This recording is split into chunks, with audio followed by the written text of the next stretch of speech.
Protests are continuing outside the Ramjas College at Delhi University. Now, this after the ABVP members and AISA members clashed yesterday over the college's invite to Omar Khalid for a seminar.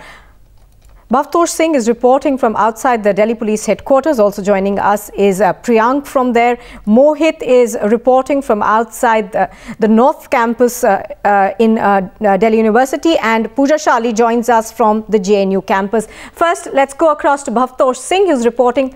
Okay, Sharon also is joining us right now. Let's go across to Bhavtosh Singh first to begin with. Bhavtosh, give us a sense of what's happening as far as this battle that's being seen between the Delhi police and, protesters from JNU is concerned, because there have been allegations by Omar Khalid that the Delhi police has acted in a biased manner.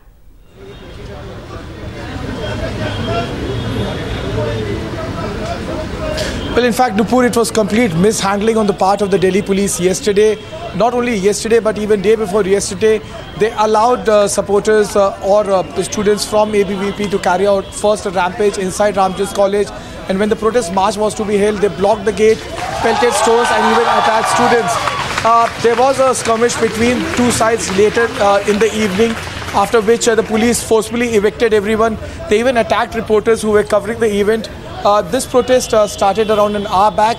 It's a slow build-up, but several students from different colleges of Delhi University as well as JNU and other universities have gathered here. They want strict action against, not only against ABVP students who carried out protest outside North Campus, in fact inside North Campus, but also against policemen who used brute force to control the crowd. The police on its part have said an inquiry has been ordered and an FIR has been filed, but no arrest in this case has been made. No action has been taken against any policemen who attacked reporters and also attacked students.